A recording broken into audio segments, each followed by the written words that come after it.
Guess you don't count. That's what my sister said when the seating chart put me outside by the trash cans. The hallway smelled like lilies and bleach. I could hear the DJ inside, counting down to the first dance.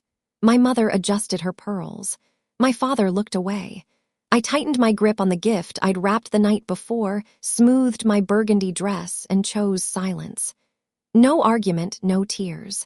I stood up and walked out into the upstate New York air.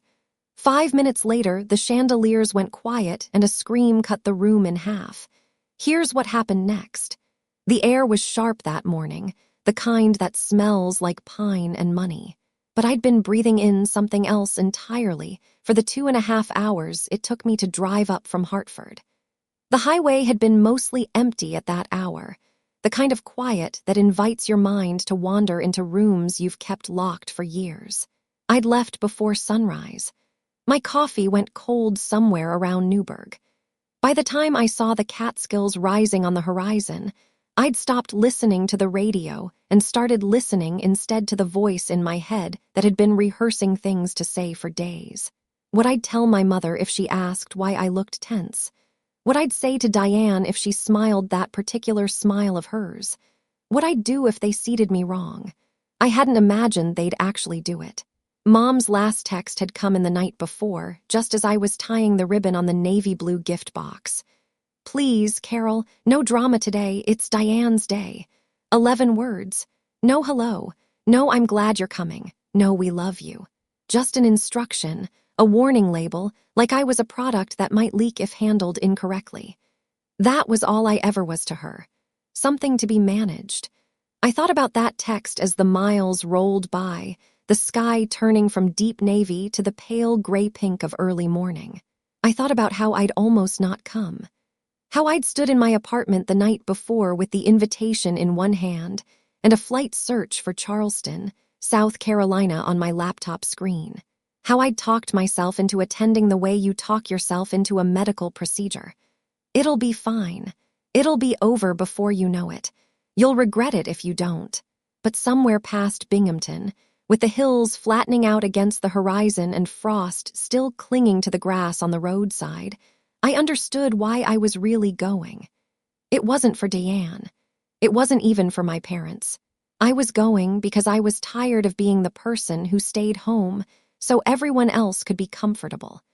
I was tired of my absence being the gift I gave to the room. By the time I pulled into the inn's long gravel drive, flanked by birch trees that shivered in the October cold, I had made a kind of peace with myself. Whatever happened inside those glass walls, I was going to hold my head up. I was going to be present. I was going to matter, even if only to myself. My sister Diane had chosen the Elmwood Lake Inn for its European charm, the kind of place where people took photos just to prove they'd been invited. The glass ballroom overlooked the water, strung with hydrangeas and tea lights floating in crystal bowls. Every table inside shimmered under the chandeliers. Mine, apparently, was out by the trash cans. The valet barely glanced at me. A man in a navy suit took my keys with the practiced efficiency of someone who had learned not to register faces.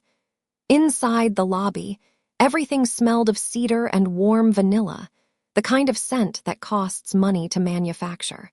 A piano player near the fireplace picked out something soft and classical, and 2 women in matching sage green gowns laughed over champagne flutes like the world existed purely for their enjoyment.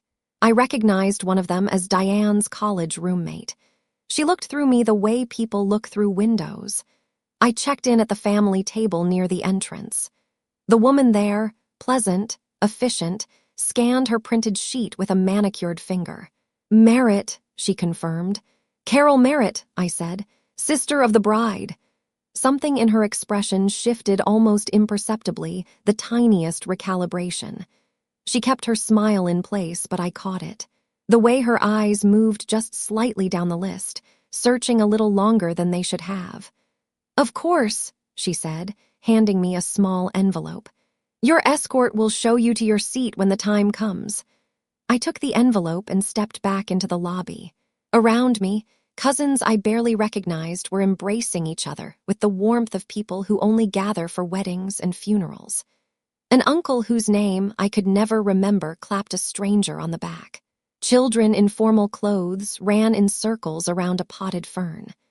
The photographer, a young woman with 2 cameras around her neck, was already moving through the crowd with quiet purpose, capturing moments that would be framed and displayed in houses where I was never invited. Nobody spoke to me. I drifted toward the window instead, looking out at the lake. It was slate-colored that morning, perfectly still, edged with frost. A pair of geese crossed it in silence. I pressed my fingers against the cold glass and thought about how beauty can exist completely independently of whether you feel welcome inside it. Growing up, we were the cliché you see in family portraits, the golden child and the quiet one. Diane had ribbons and trophies. I had report cards no one looked at. She'd cry and get rescued. I'd fix things and get ignored. Mom said I was the easy one. Frank said I was independent. Both meant the same thing. Invisible was convenient. The last time I was alone with my parents was Thanksgiving 4 years ago. I remember the house smelling like burnt pie crust and lemon cleaner. Diane was in Portugal with her new boyfriend, and for once, the air felt light. Mom asked me to grab an old photo album from her vanity drawer. Instead, I found her little brown journal, edges soft from years of use. I flipped through it, curious, until I realized every page began the same way. Diane's first day of kindergarten, Diane's favorite meal, Diane's college acceptance. Not a single line about me, not my birthdays, not my name. When I asked, Mom smiled like it was a silly question. "You never needed the attention, honey. You were always fine." That night, I learned there are 2 kinds of forgotten, being lost and being erased. I thought about that journal more than I like to admit. In the years that followed, I'd sometimes lie awake in my Hartford apartment, listening to the city hum outside my window, wondering what it would have taken to earn a single line in her handwriting. A first day of school she remembered, a meal she'd made because it was my favorite. A note that said, "Carol laughed today and it sounded like this." Nothing. There was simply nothing. My therapist, a calm woman named Dr. Harmon, who wore reading glasses on a silver chain, once told me that the absence of documentation can be its own kind of grief. That when the people who are supposed to witness your life don't, you end up having to become your own witness. You write yourself into existence over and over again, quietly, without applause, just to know you were real. I had been writing myself into existence for 53 years. I thought about that too, on the drive up. And I thought about it again now, standing at this cold lobby window, watching my own breath fog the glass, erasing my reflection. I walked toward the ballroom eventually, heels clicking on marble. Through the glass doors, I saw them posing for photos. Mom in ivory crepe, Frank straightening his tie, and Diane glowing in white. She looked back once, saw me, and smiled the same way people smile at store clerks they won't remember. The coordinator intercepted me with her clipboard. "You're Miss Merritt?" she asked. "Yeah." Her polite smile faltered when she found my name. "You're listed for hallway seating." I laughed, waiting for her to correct herself. She didn't. Hallway seating, next to the trash cans. I followed her hand toward the small folding table by the service doors. From there, I could see the entire ballroom, every sparkle, every laugh. But there was a wall between us, literal and otherwise. I set my gift on the table, the small navy blue box I'd spent hours picking out, and stared through the glass. Inside, Diane was raising her glass for a photo. Mom was adjusting her veil. Outside, I sat in the cold draft and told myself the same lie I'd told for years. It's fine. You don't need them. But the truth was pressing against my chest, quiet and solid.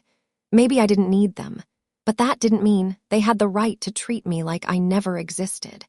I had been sitting there for maybe 20 minutes when the service door opened, and a man stepped through looking slightly lost. He was tall, broad-shouldered, wearing a well-fitted dark navy suit with an ivory boutonniere that listed slightly to the left. He looked down at it, noticed the tilt, and tried to straighten it with the careful concentration of someone defusing a small bomb. He glanced up and saw me sitting at the folding table. "Oh," he said, surprised but not unkind. Am I in the wrong hallway?" "Depends where you're trying to be," I said. He looked around, then back at me, processing. "I needed a minute, it's a lot in there." He gestured vaguely toward the ballroom doors. "It is," I agreed. He extended a hand, a little formally, like he'd been taught manners young and never quite shook them. "Daniel," I shook it. "Carol," he smiled, and it was a genuine smile, the kind that reached his eyes and stayed there. Are you with the family side or the groom's side?" Then he laughed at himself. "I'm the groom, obviously, sorry." "Nerves. Family side," I said quietly. "Oh," he processed that. "I didn't realize Diane had a—" He stopped himself, looked a little embarrassed. I let the sentence hang there. He didn't know she had a sister. Of course he didn't. Why would she have mentioned me? "I'm her sister," I said. "Carol Merritt." Something flickered across his face. Not recognition exactly. More like the sudden awareness of a gap, a door he hadn't known was closed. He glanced at the folding table, at the navy blue gift sitting on it, at the service doors behind me. I watched him add it up. "Why are you out here?" he asked carefully. "Long story," I said. He nodded slowly, and I could see he was the kind of person who understood that long story sometimes meant something painful, not just something complicated. He didn't push. He stood there for a moment in the cold draft, straightening his boutonniere again out of habit. "Well," he said finally, "I hope the rest of the day is better for you than the start has been." He meant it. That was the thing about Daniel. Standing there for those 3 quiet minutes, a stranger in a hallway, he had been kinder to me than anyone else in that building. And I thought, as I watched him straighten up and push back through the ballroom doors, what a waste it was. What a genuine, terrible waste. Because I already knew what was inside that navy blue box, and I already knew what it was going to do to him. I tried to disappear into the background like always, but the hallway wasn't quiet. Staff came and went through the service door, wheeling bins of melting ice, laughing under their breath. Every time it swung open, I caught flashes of the ballroom. Chandeliers glittering, dresses swaying. My mother's hand on Diane's shoulder like a crown of approval. Then the laughter shifted. I looked up and saw Diane walking toward me, bouquet in one hand, veil trailing behind her like smoke. She stopped just short of the doorway, her reflection doubled in the glass. 2 versions of her, one adored inside, one cruel outside. "Well," she said, tilting her head, "looks like they finally figured out where you belong." I blinked. "What's that supposed to mean?" She smiled, that half smile I'd seen since childhood, the one she used before stealing the spotlight. "Guess you don't count." The words landed so softly I almost missed how sharp they were. Guess you don't count. Like it was math, like I was a miscalculation. For a second, I said nothing. My throat went dry, the kind of dryness that comes from swallowing too much pride. Behind her, the photographer was calling, "Bride, we need you back in the shot." She didn't move. She wanted me to react. To cry, to beg, to prove her point. I didn't. I just looked at her long enough for her smile to twitch. "You know," I said quietly, "there's always been space for both of us. You're the one who keeps shrinking it." Her eyes narrowed. "Oh, please, Carol, not everything's about you. This is my day. You could at least pretend to be happy for once." I let out a small laugh, the kind that sounds like air escaping from a crack. "You made sure I couldn't even sit in the same room. What exactly am I celebrating?" For a moment, the mask slipped. I saw a flicker of something. Fear, maybe. Then she straightened, lifting her chin. "You always twist things. Maybe Mom was right. You make everything difficult." Mom. The name hit harder than I wanted it to. I pictured that brown journal again, every page filled with Diane's life and none of mine. "I'm not difficult," I said. "You just never liked that I see things the way they are." She rolled her eyes. You sound just like Frank, pathetic and bitter. She leaned in slightly, her voice dropping. Face it, Carol, nobody needs your approval, not here. Not ever. I held her gaze. There was something I'd thought about saying for years. Something specific.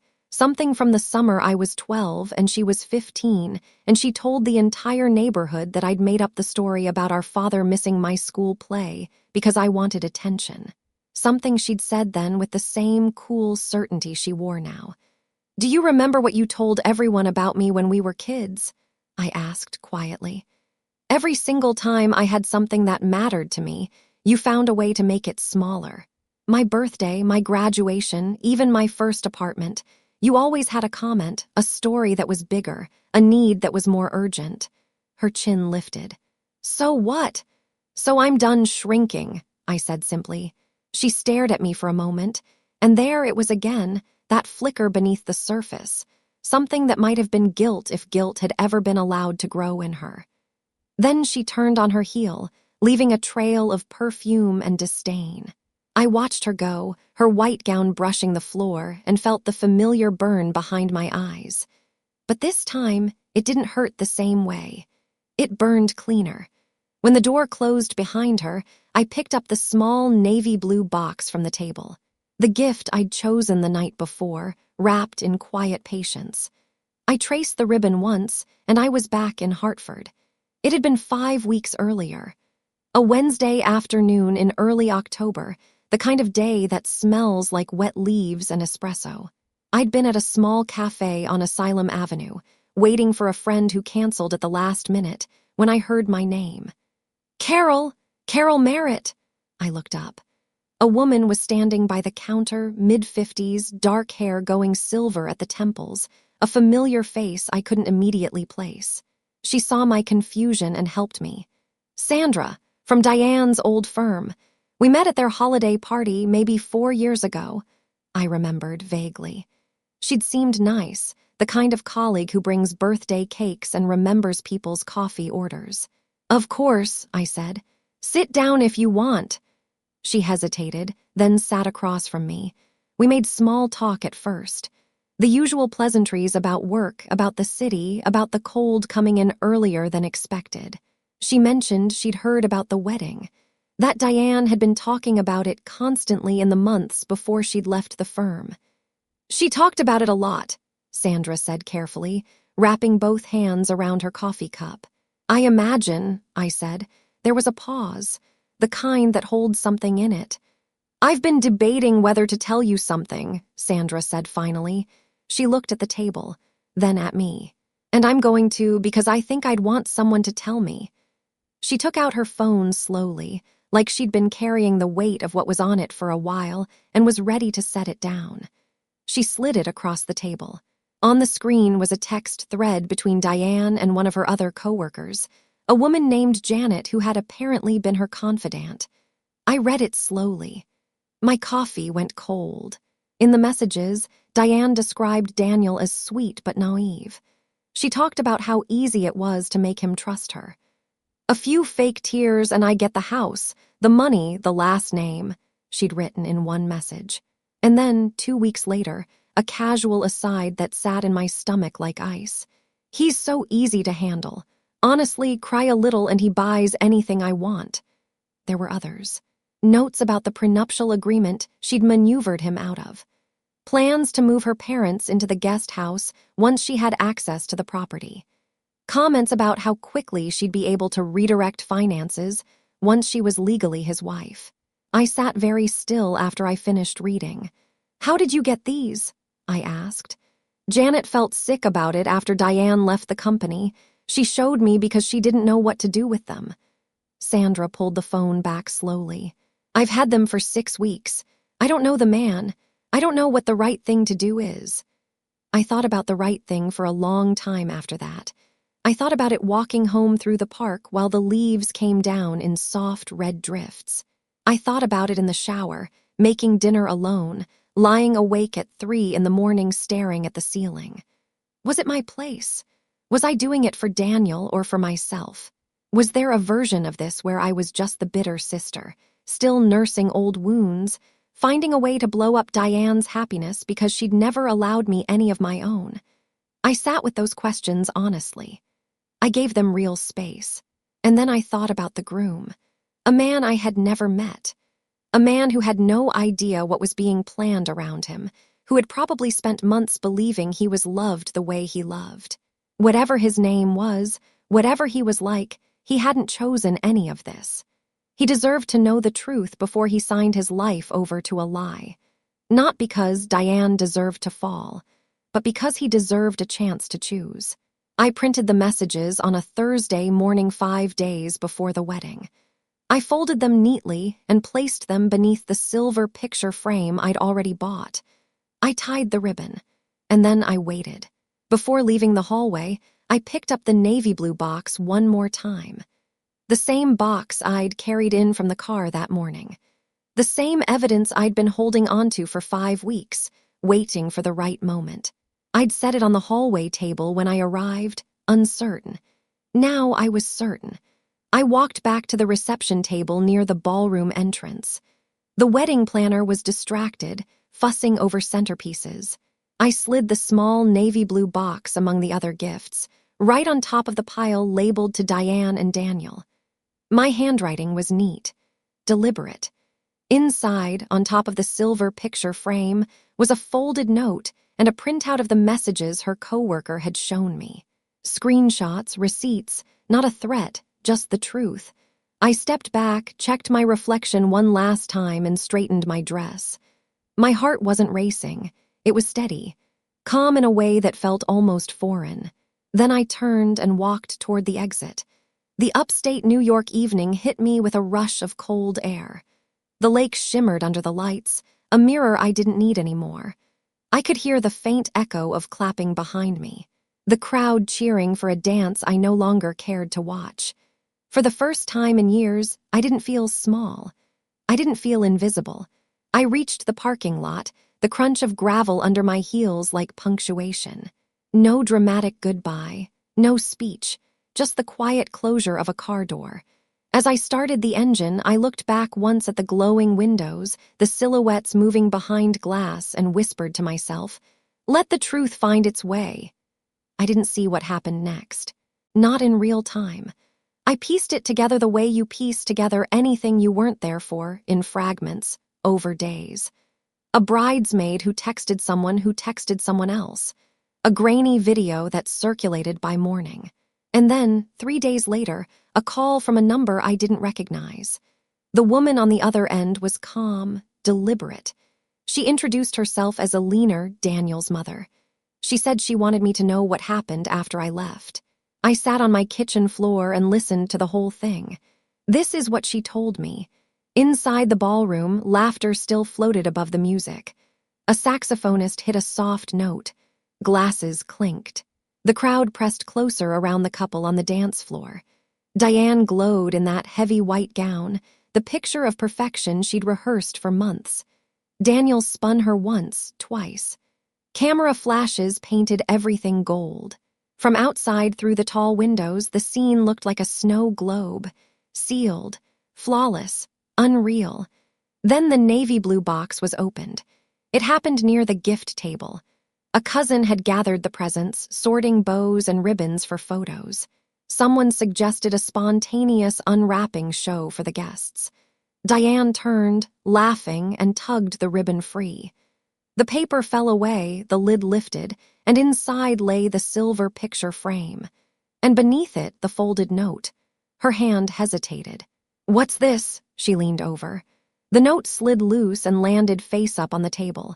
Daniel's eyes caught the screenshots before she could snatch them. He frowned, scanning the text messages printed in pale blue bubbles. A sentence stuck out. "He's so easy to handle. Cry a little and he buys anything I want." The music didn't stop right away. It just thinned. The violinist stumbled, missing a beat. Diane's fingers shook. "This isn't someone's trying to," Daniel didn't answer. He just kept reading, page after page. Each line was worse than the last. Jokes about the prenuptial agreement. Plans to move her parents into the property by year's end. The same easy confidence she'd turned on me in the hallway, but laid out in cold, blue digital text for everyone to eventually see. "Who sent this?" she hissed. Her mother-in-law, Alina, had been watching from across the room. When she heard the name Carol Merritt whispered by one of the bridesmaids, her expression hardened. She crossed the floor with the slow certainty of someone used to authority. "I think you should read the rest before you blame anyone," she said quietly. "It doesn't matter who sent it or how it arrived. What matters is whether it's true." Diane's face drained of color. "That's not possible." "It's real, Diane." Daniel's voice was low and careful, the voice of a man holding himself very still so he wouldn't break something. He turned the final page, a photo of her text. "The house will be mine by Christmas." A collective gasp moved through the guests like a ripple. Phones came out. The photographer froze mid-shot. Someone whispered, "Oh my God." There was a bridesmaid, Diane's closest friend since college, who stepped forward and put a hand on her arm. "Let's go somewhere private," she said softly. Diane shook her off. "You can't show people that." She lunged for the papers. Alina stepped between them. "You showed it yourself, sweetheart." That was when the screaming started. Not loud at first. More like air leaving a body too fast. Diane stumbled back, the train of her gown catching under her heel. "No, you don't understand. He's lying. She my sister. She did this." Daniel's jaw tightened. "Carol didn't write those messages. She planted them. She's jealous. She's always been. Stop." The single word cracked through the room like a whip. It had come from Daniel, and it silenced everything. "You did this," he said quietly. "You humiliated her today, and you thought no one would ever see who you really are." Every face had turned toward them. The DJ lowered the volume. A child's voice asked, "Mom, what's happening?" Diane's perfect day was dissolving, and she couldn't hold it together anymore. She spun toward her parents. "Do something." My mother, Ruth, stood pale and stiff near the head table, her champagne glass trembling. Frank looked at the floor, lips pressed tight. For once, neither of them defended her.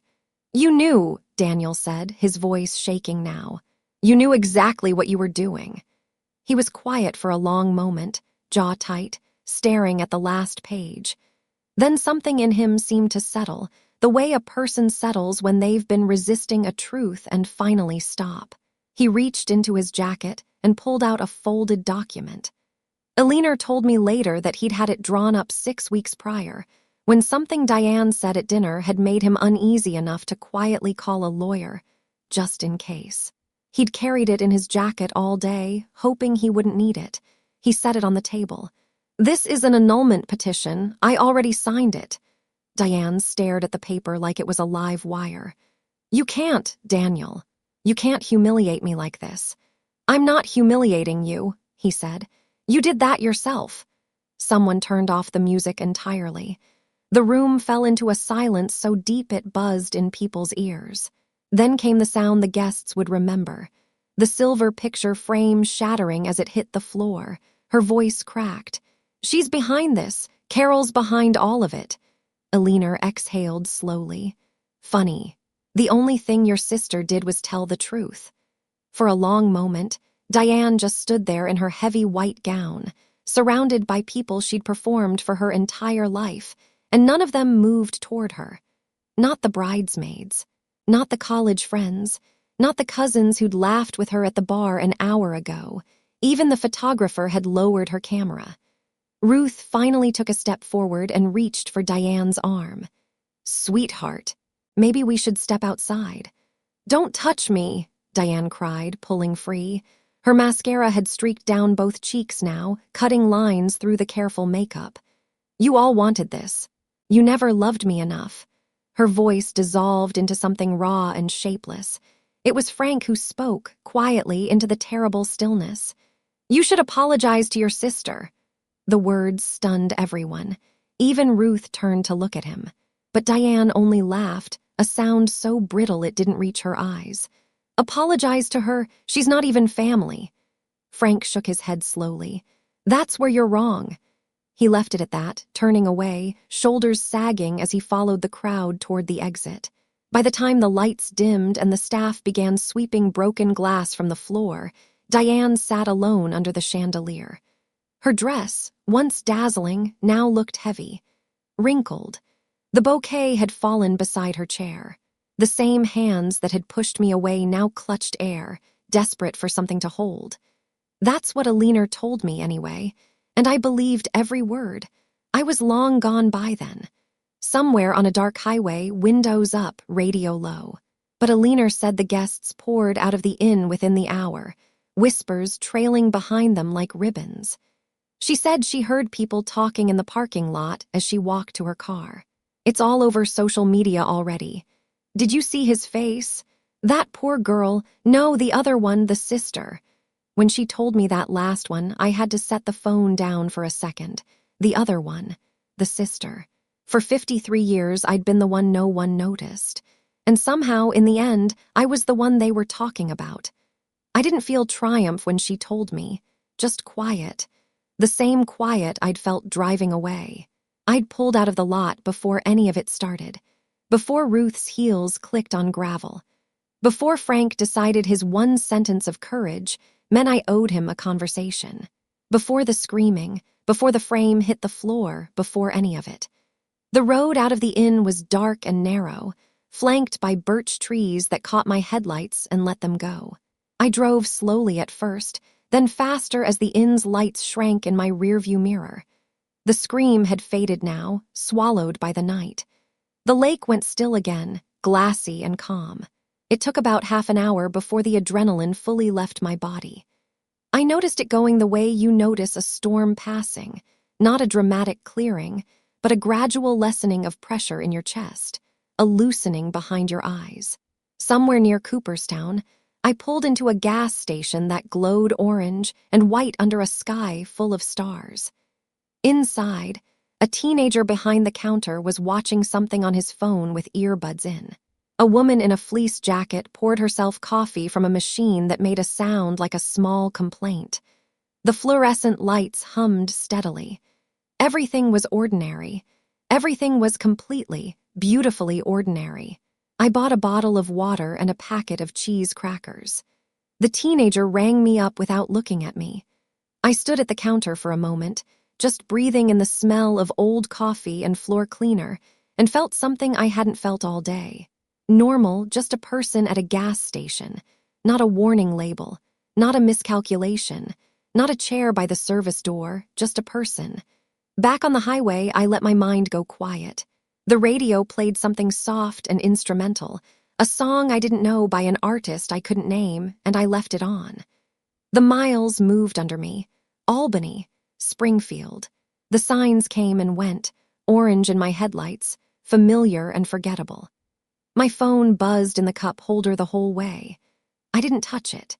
By the time I reached Hartford, the city was deep in its quiet hours, that particular stillness that belongs to the time after midnight, when the streets are empty and the traffic lights blink yellow and the whole world feels like it's holding its breath. The highway signs blurred past, the hum of the tires steady and low, like white noise after years of shouting I'd learned to ignore. 14 missed calls from Mom, one from Frank, one from a number I didn't recognize. I didn't check any of them. The quiet was worth more than explanations. When I stepped into my apartment, it smelled faintly of coffee and rain. The city outside was dark and still, the way it only gets past midnight when even the bars have gone quiet. I hung my dress on the back of a chair and stared at it. The deep burgundy still flawless, untouched by the night. It looked like armor I hadn't known I was wearing. I made tea because it was the only thing that felt right at that hour. Somewhere deep in the night, the city outside hushed and distant. I stood at the counter in my socks, watching the kettle, listening to the low pulse of the city after midnight. A taxi moved along the street below. A siren rose and fell, far away. Someone's window went dark across the alley. My phone buzzed again. A new message appeared. "Please answer, Carol. We didn't know. That was Mom." She always said that when things finally went wrong. We didn't know, but she had known all along. Every time she'd told me to stay quiet. Every time she'd laughed at Diane's jokes. Every time she'd said you're fine, as though my feelings were a minor inconvenience rather than a truth worth attending to. She had a whole journal of knowing, and not one page of it had my name on it. I put the phone face down on the counter. There were 3 more messages from her by the time I finished my tea. The first was apologies. The second was explanations. The third was just my name, Carol, a single word, which somehow felt like it held more than the others. I sat with it for a long time. I let it mean what it meant. And then I put it away, gently, the way you put away a thing you're not ready to deal with but don't entirely want to lose. Frank had left one message. Short, like he always was. But somewhere in those few words was something I hadn't heard from him in years. He said, "I should have spoken up a long time ago. I know that. I'm sorry, I read it twice. I didn't reply, but I saved it. I opened my laptop instead. It was past midnight, but sleep felt like a country I didn't have a visa for." A map of the Outer Banks blinked back at me, dotted with little coastal towns along the North Carolina shore. I'd been dreaming about going for 3 years now, the kind of dream you keep filing under someday without ever giving it a date. I picked a small town near Wilmington I'd never heard of, a place with a harbor and an inn that looked like it was built for people who needed to breathe. I clicked book. 10 days by the water sounded like peace. By the time the sky outside began to lighten, I had barely slept, but I didn't feel tired. I stepped out onto the balcony as the first pale gray of dawn spread above the rooftops. The city air smelled cleaner than it had in years. Across the river, the morning sun was just beginning to cut the skyline into gold and shadow. Pigeons moved along a parapet 2 buildings over, unbothered and unhurried. Down below, a woman in a red coat walked a very small dog, and both of them looked completely satisfied with the world. I stood there for a while, just existing, breathing in October and exhaust, and the particular smell of a city morning that has nothing to prove. They could keep their apologies, their explanations, their versions of the truth. I had mine now. I'd carried it my whole life quietly in a folder at the back of my mind, labeled things I know. Now, finally, someone else had read it too. For the first time in my life, silence didn't mean being unseen. It meant being free. I thought about the journal. The little brown journal with soft edges, every page beginning with Diane. I thought about what it would have cost my mother to add 1 line, just one. Carol was here too. Carol laughed today. Carol mattered. It wouldn't have cost her anything, and it would have meant everything. But I was done waiting for the entry that would never come. I was done measuring my worth in someone else's handwriting. I had my own pages now, and they were full. At my sister's wedding, I was seated by the trash cans. This morning, I'm sitting by the river. Same silence, different meaning. Back then, it was humiliation. Now it's peace. Sometimes the loudest revenge isn't a scream. It's the sound of your own footsteps leaving the room. It's booking a trip alone at midnight because you finally can. It's choosing yourself so quietly and completely that the people who counted you out have no idea when it happened. They thought I'd always stay, waiting for their approval. But I don't wait anymore. I don't beg for space at someone else's table. I build my own, and I sit at it without apology. If you've ever been pushed aside by the people who were supposed to love you, know this. The ones who erase you are not the authority on your existence. They never were. The fact that they didn't document you doesn't mean you didn't happen. You happened. You're happening right now. Walking away isn't weakness. It's the beginning of freedom. And freedom, it turns out, smells like pine and cold night air, like tea made at midnight in a quiet kitchen, like a coastal town you've never been to, waiting quietly just ahead. Tell me, have you ever had to walk away from your own family?